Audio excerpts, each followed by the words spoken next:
আর পিঠাগুলো বানানোর পরে কত সুন্দর হয়েছে দেখতে, খেতেও কিন্তু দারুণ লাগবে। যদি আপনারা মিষ্টি পিঠা পছন্দ না করেন তাহলে এভাবে ঝাল পিঠাগুলো বানিয়ে খাবেন, দারুণ লাগবে। আর দেখুন কতটা মুচমুচে হয়েছে। আর অনেক সময় এরকম হয় মিষ্টি পিঠা খেতে খেতে আর ভালো লাগে না, তখন এরকম ঝাল পিঠাগুলো বানিয়ে খেতে পারেন। এখন আমি আপনাদেরকে একটা ভেঙে দেখাবো, ভেতরটা গরম আছে কিন্তু এই যে দেখুন একদম পুরে ঠাসা আছে। নমস্কার বন্ধুরা, আজকে আমরা বানাবো ঝাল ঝাল নোনতা পুলি পিঠা। তার জন্য সবার প্রথমে আমি গ্যাসে একটা কড়াই বসিয়ে দিয়েছি। এবার দিয়ে দেব জল।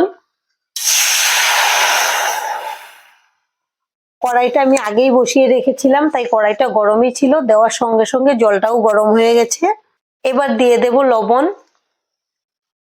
এখন জলটাকে বলক তুলে নেব। জলটাকে ভালো করে বলক তুলে নিয়েছি, এবার গ্যাসের ফ্লেমটা লোতে রেখে দেব। আর এখানে আমি এক বাটি নিয়েছি আতপ চালের শুকনো চালের গুঁড়ি। এখন অল্প অল্প করে চালের গুঁড়িটা দেব আর নেড়ে নেড়ে মিশিয়ে নেব।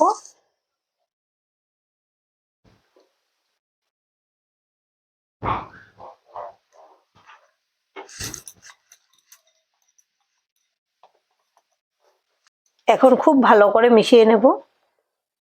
এখন আমি গ্যাসটাকে অফ করে দেব।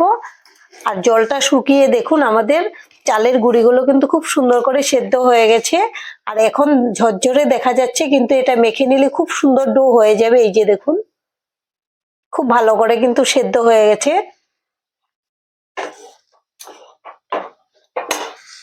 এবার আমি চালের গুঁড়িগুলোকে একটা বাটিতে নামিয়ে নেব।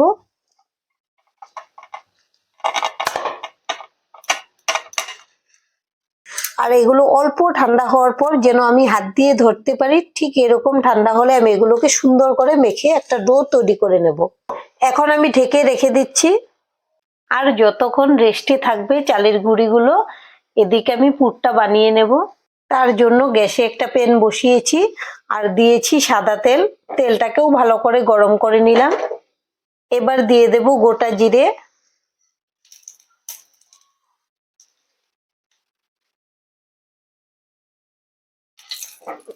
জিরেগুলো একটু ভেজে নেব।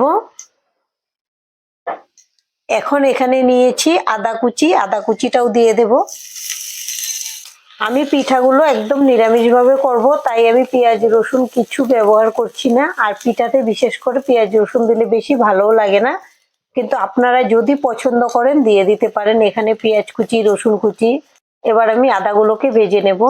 আর এখানে আমি 4টা কাঁচা লঙ্কা কুচি করে নিয়েছি, এটাও দিয়ে দেব আর আদার সঙ্গে ভেজে নেব। আদাটা মোটামুটি ভাজা হওয়ার পর আমি কাঁচা লঙ্কাটা দিয়েছি। আর ঝালটা আপনারা আপনাদের পছন্দ অনুযায়ী বাড়িয়ে কমিয়ে নিতে পারেন, কিন্তু আমি এই পিঠাটা একটু ঝালঝালি করব, তাহলে বেশি ভালো লাগে খেতে। লঙ্কাগুলো সবজির সঙ্গে ভালো করে ভাজা হয়ে যাবে। এখানে আমি নিয়েছি আমার পছন্দের কিছু সবজি, গ্রেট করে নিয়েছি গাজর, বিনস, ফুলকপি, বাঁধাকপি, সবগুলো একসঙ্গে দিয়ে দেব। কিন্তু আপনারা আপনাদের পছন্দ অনুযায়ী আরো সবজি অ্যাড করে দিতে পারবেন, যেগুলো ভালো লাগে।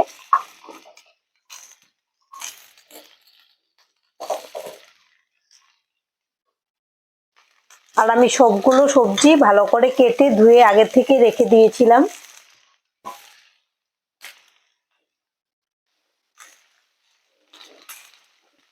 প্রথমে একটু নেড়ে নেব, না হলে ফোড়নটা নিচ থেকে লেগে যাবে।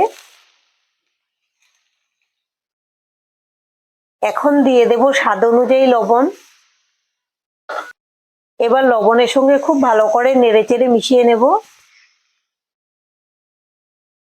আর বন্ধুরা অনেকেই আছেন মিষ্টি পিঠা পছন্দ করেন না, বা কোনো কারণে মিষ্টিটা খাওয়া বারণ থাকে, তাদের জন্য আমাদের আজকের এই রেসিপিটা। এভাবে পিঠাটা বানিয়ে খাবেন, দারুণ লাগে। দেখুন লবণটা দেওয়ার পরে কিন্তু অনেকটাই মজে এসেছে সবজিগুলো। আমি খুব ভালো করে নেড়েচেড়ে মিশিয়ে নিয়েছি। এখন ঢেকে দেব যেন সবজিগুলো তাড়াতাড়ি সেদ্ধ হয়ে যায়। বন্ধুরা আমি 10 মিনিট পরে ফিরে এসেছি, এবার ঢাকনাটা খুলে নেব। আর এর মাঝে আমি 3বার নেড়েচেড়ে ভালো করে উল্টে পাল্টে দিয়েছিলাম। আর সবজিগুলো দেখুন মজে একদম নরম হয়ে গেছে।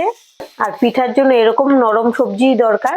আর এখানে নিয়েছি কিছু গুঁড়ো মশলা, নিয়েছি জিরে গুঁড়ো, হলুদ গুঁড়ো আর ঝাল লঙ্কার গুঁড়ো। আপনারা যদি ঝালটা কম পছন্দ করেন তাহলে এখানে লঙ্কার গুঁড়োটা না দিলেও চলবে। এবার আমি খুব ভালো করে নেড়ে মিশিয়ে নেব।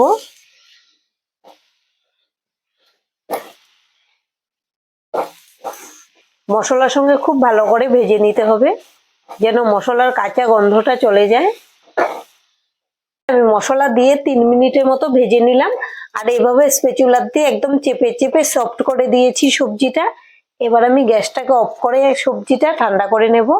এবার ঢাকনাটা খুলে নেব, আর দেখুন ঢেকে রাখার পর ঢাকনাটা একদম জলে ভিজে গেছে, তার মানে আমি রেস্টে রাখার পরেও বড়িগুলো কিন্তু অনেকটাই সেদ্ধ হয়েছে, আরো যতটুকু বাকি ছিল।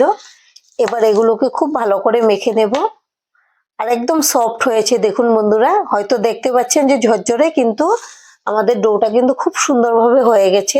এবার এগুলোকে খুব ভালো করে মেখে নেব, এখানে আর কোনো জলের দরকার হবে না।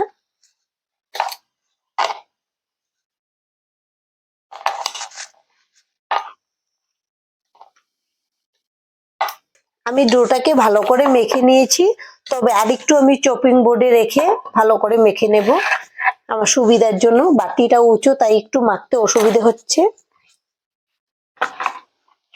এবার খুব ভালো করে এভাবে মেখে নেব। মাখানোটা খুব ভালো করে যদি মেখে নেওয়া যায়, তাহলে পিঠাটা বানাতেও খুব সুন্দর হয়, বানাতেও সুবিধে হয়। ডোটা তো ভালো করে মেখে নিয়েছি, এবার আমি লেচি করে নেব। পিঠাগুলো আপনারা যেরকম ছোট বড় সাইজের করে নেবেন, সেরকম লেচি করে নেবেন। আমি একটু বড় বড় করেই করব, তাই বড় করে লেচিটা নিয়েছি। একটা রুটির যেরকম আমরা লেচি করে নিই, ঠিক সেরকম সাইজের করে নিলাম। এই যে দেখুন, এবার 2 হাতে একটু গোল করে নেব। এই যে দেখুন, একটা লেচি করে নিয়েছি, এবারে বাটিতে রেখে দেবো, আর এভাবেই আমি সবগুলো লেচি করে নেব। এবার আমি একটা লেচি নিয়ে নেব, আর আমি তো গোল তো করেই নিয়েছি, এবার আমি বাটির শেপ দিয়ে নেব।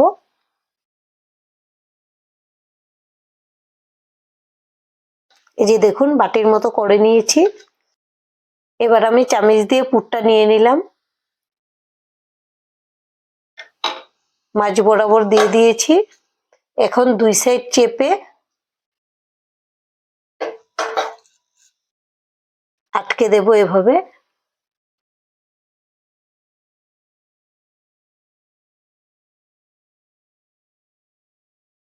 খুব ভালো করে আটকে দিতে হবে, যেন পুরটা বেরিয়ে না যায়।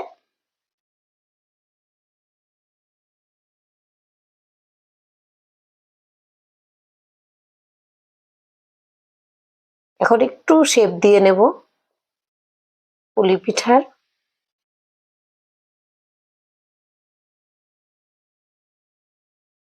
এবার আমি একটা ডিজাইন করে দেব দেখতে সুন্দর হওয়ার জন্য। এই যে এরকম করে সাইড দিয়ে মুড়ে মুড়ে খুব সুন্দর লাগে দেখতে ডিজাইনটা।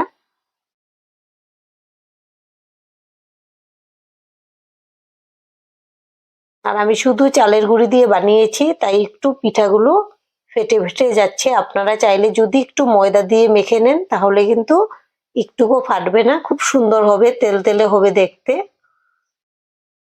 এই যে দেখুন বন্ধুরা, আমি একটা পিঠা বানিয়ে নিলাম, আর এভাবেই আমি সবগুলো বানিয়ে নেব। একটা প্লেটে রেখে দিয়েছি। আমাদের সবগুলো পিঠা শেপ দেওয়া হয়ে গেছে, আর দেখুন আমি প্রত্যেকটা পিঠাতে এভাবে ডিজাইন করে দিয়েছি। আর এদিকে গ্যাসে একটা কড়াই বসিয়েছি, দিয়েছি সাদা তেল। প্রথমে তেলটাকে খুব ভালো করে গরম করে নিয়েছি, এবার আমি গ্যাসের ফ্লেমটা লোতে করে দিয়েছি। এবার আমি পিঠাগুলো একটা একটা করে তেলের মধ্যে দিয়ে দেব। আর আমাদের আজকের রেসিপিটা দেখার পর যদি আপনাদের ভালো লাগে, প্লিজ একটা লাইক দিয়ে দেবেন। আপনাদের একটা লাইক আমাদেরকে অনেক উৎসাহ দেয় নতুন নতুন ভিডিও বানাতে। আর আমাদের পাশে থেকে আমাদের চ্যানেলটিকে সাবস্ক্রাইব করে নেওয়ার জন্য অনুরোধ রইল। আর পাশে থাকা বেল আইকনে ক্লিক করবেন, এতে করে আমাদের নতুন ভিডিও আপলোড হওয়ার সঙ্গে সঙ্গে আপনাদের কাছে পৌঁছে যাবে। আমি প্রথমে 3 পিস দিয়ে দিলাম। 1 মিনিট পর আমি পিঠাগুলোকে উল্টে দেব।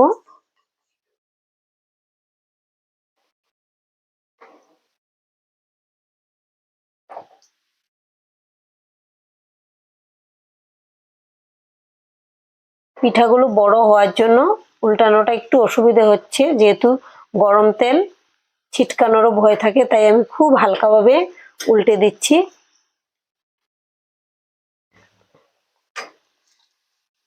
দেখুন এবার কিন্তু কালার আসতে শুরু হয়েছে, আর গ্যাসের ফ্লেমটা লোতে রেখেই ভাজবেন, তাহলে পিঠাগুলো মুচমুচে হবে, খেতে ভালো লাগবে। যেহেতু পিঠাগুলো ঝাল পিঠা, তাই আর যদি হাইতে রেখে ভাজেন তাহলে উপরটা ভাজা হয়ে যাবে আর ভেতরটা কিন্তু নরম থাকবে, তখন খেতে অতটা টেস্ট হবে না। আরো কিছুটা কালার আসবে, এভাবেই আমি কম আঁচে ভেজে নেব। এবার কিন্তু আমাদের পিঠাগুলোর খুব সুন্দর একটা কালার চলে এসছে। এখন আমি তেল থেকে এই পিঠাগুলো তুলে নেব। আর একদম মচমচে হয়েছে, আমি কম আঁচে অনেকটা সময় লাগিয়ে ভেজে নিয়েছি। তাই দেখুন, আপনারা শব্দটা শুনে হয়তো বুঝতে পারবেন কতটা মচমচে হয়েছে পিঠাগুলো। আমি এই পিঠাগুলো তুলে নিয়েছি, আর বাদবাকি যে 3 পিস আছে সেগুলোও ভেজে নেব এভাবেই।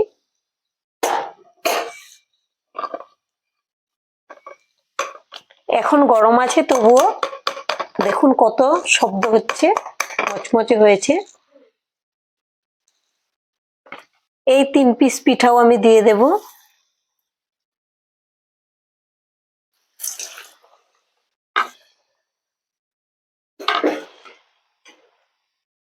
আমাদের এই পিঠাগুলো ভেজে নিয়েছি, এবার আমি এগুলোকেও তুলে নেব।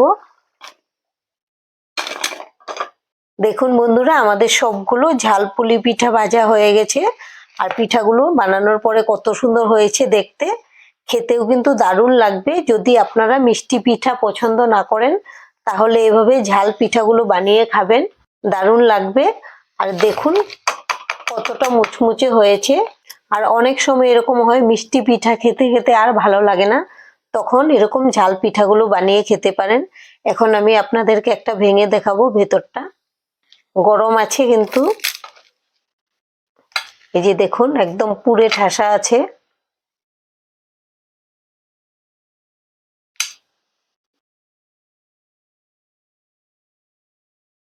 তাহলে বন্ধুরা, আজকের ভিডিওটা এখানেই শেষ করছি। সবাই ভালো থাকবেন, সুস্থ থাকবেন। সম্পূর্ণ ভিডিওটা দেখার জন্য অসংখ্য ধন্যবাদ।